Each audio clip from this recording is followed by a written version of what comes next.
बिस्मिल्लाहिर्रहमानिर्रहीम। Welcome to the next video. इस वीडियो के अंदर हम profit and loss statement ratios की बात करेंगे या इनकम स्टेटमेंट रेशोज भी इसको कहा जाता है।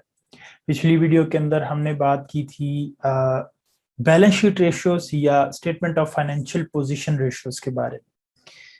अभी हम इस वीडियो में बात करेंगे प्रॉफिट एंड लॉस स्टेटमेंट या इनकम स्टेटमेंट रेशियो। इसके अंदर जो हम कैटेगरीज कवर करेंगे वो होगी कवरेज रेशो और प्रॉफिटेबिलिटी रेशियोज का भी कुछ हिस्सा हम कवर करेंगे। प्रॉफिटेबिलिटी रेशियोज आगे फर्दर जो है वो इसमें बहुत सारी रेशियोज आ जाती हैं, बट इनकम स्टेटमेंट के रिलेटेड जो होंगी हम वो प्रॉफिटेबिलिटी रेशियोज यहाँ पे डिस्कस करेंगे। तो स्टार्ट करते हैं। Profit and loss statement ratios कौन सी रेशोज हैं जो कि इस कैटेगरी में आएंगी? तो ये रेशोज कौन सी होंगी? Generally use to assess the periodic performance of a firm.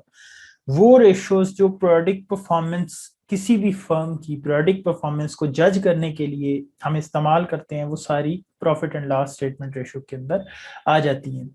इसमें हमारे पास क्या होगा कि जो दो नंबर्स हम यूज करेंगे एक आंसर को हासिल करने के लिए, एक रेशो को हासिल करने के लिए, जो दो नंबर्स हमें यूज करने हैं वो दोनों नंबर्स हमें कहाँ से मिलेंगे? Profit and loss statement. तो जो भी रेशो जिसमें दोनों numbers profit and loss statement से आएंगे वो इस कैटेगरी के अंदर वो वाली रेशो एग्जिस्ट करेगी। ठीक हो गई बात?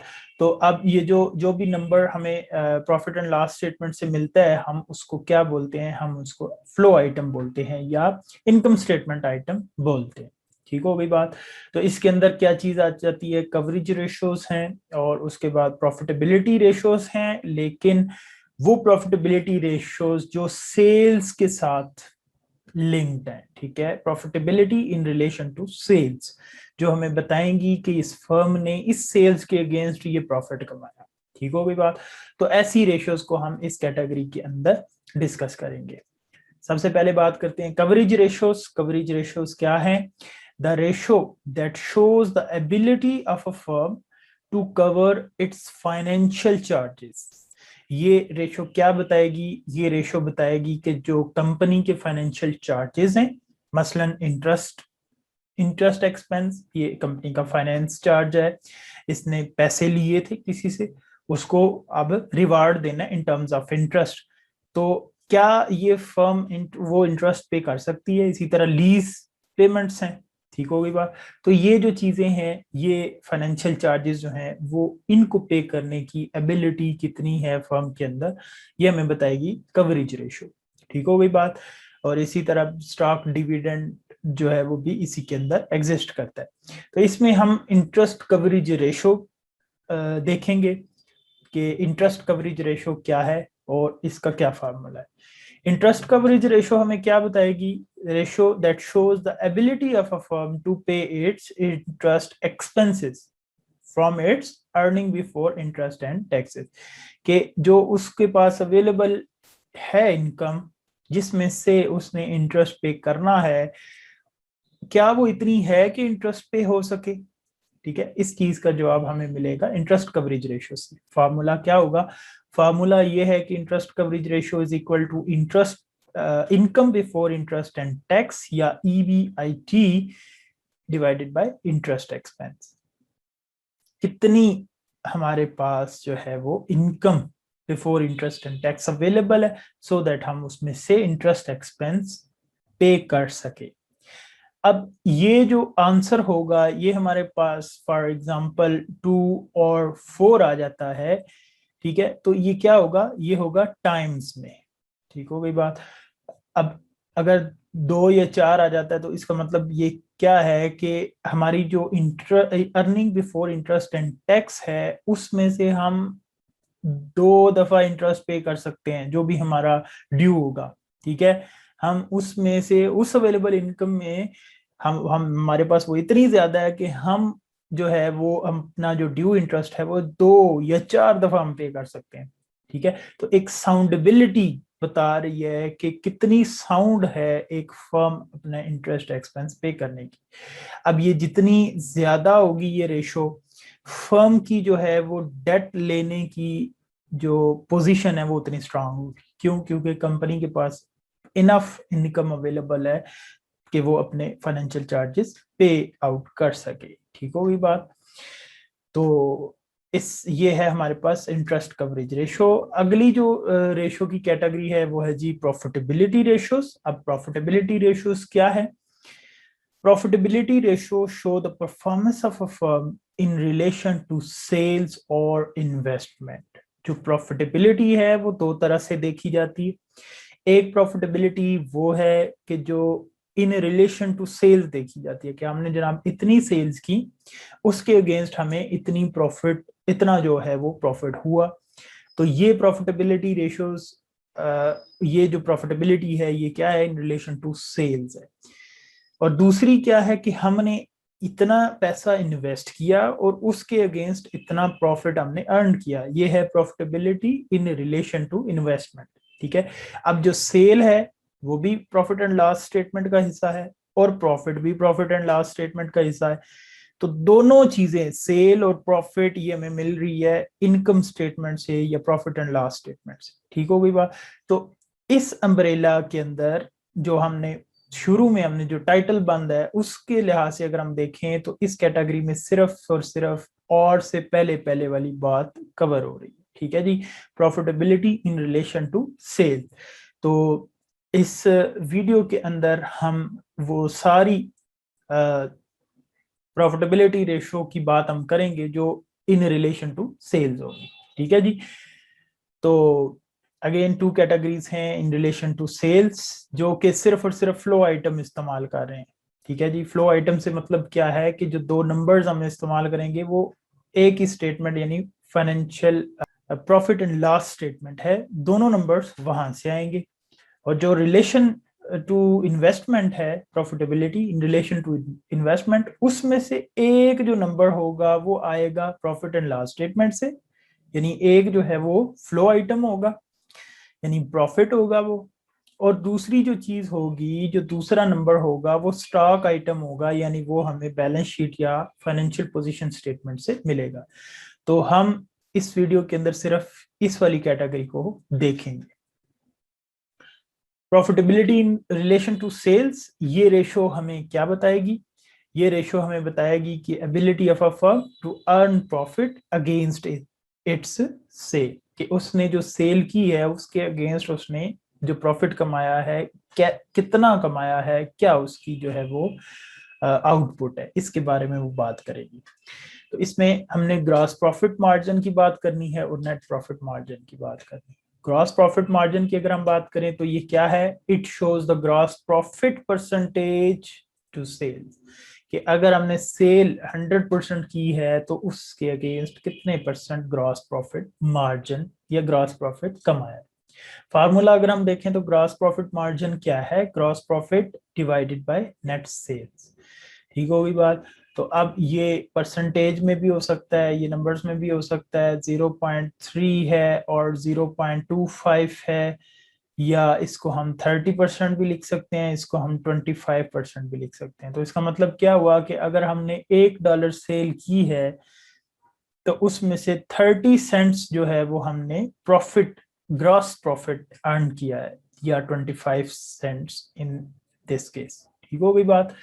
अब ये जो ग्रॉस प्रॉफिट है ये दो बड़ी बातें हमें बता रहा है। ये इंडिकेटर है किसका?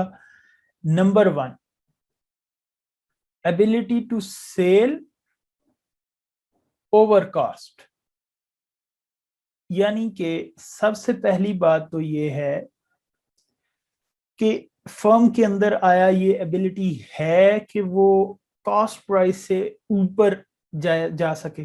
ठीक है, मतलब उसके अंदर वो जितनी, डेफिनेटली ग्रॉस प्रॉफिट मार्जिन जितना ज्यादा होगा, फर्म उतना ही ज्यादा जंप ले रही है कॉस्ट से। ठीक है, उसकी उतनी सेलिंग प्राइस कॉस्ट से ऊपर है। तो ये जो ग्रॉस प्रॉफिट मार्जिन है हमें इस एबिलिटी के बारे में भी इंडिकेट करता है। जो दूसरे नंबर पे जो चीज है वो है जी इसकी proportional operational efficiency. Operational efficiency somehow जो है वो इससे शो हो रही है। डेफिनेटली बिजनेस का एक कोर ऑपरेशन अगर वो मैन्युफैक्चरिंग है, डेफिनेटली ग्रॉस प्रॉफिट की जब हम बात करेंगे तो मैन्युफैक्चरिंग की बात कर रहे होंगे। ट्रेडिंग में भी इस ग्रॉस प्रॉफिट होगा। तो अगर हम ऑपरेशनल एफिशिएंसी की बात करें तो कोर ऑपरेशन भी तो उसके अंदर आ जाता है। अगर एक मैन्युफैक्चरिंग फर्म है तो उसने चीजें प्रोड्यूस करनी है, ठीक है, उसने फैक्ट्री के अंदर काम करना है, तो उस उस लेवल तक की जो ऑपरेशनल एफिशिएंसी है उसका भी एक इंडिकेटर है ग्रॉस प्रॉफिट मार्जिन। तो ये दो चीजें हमें इसके बारे में बता रहा होता है। फिर अगली जो रेशो है वो है net profit margin ratio. Net profit margin ratio क्या है? Shows the profitability of a firm after taking all expenses and income tax in account. कि अगर हम सिर्फ जो मैन्युफैक्चरिंग रिलेटेड है वो चीजें शामिल करने से नहीं, बल्कि सारे एक्सपेंसेस को शामिल करें, तो फिर हमारी क्या पोजीशन है ये बताएगी नेट प्रॉफिट मार्जिन।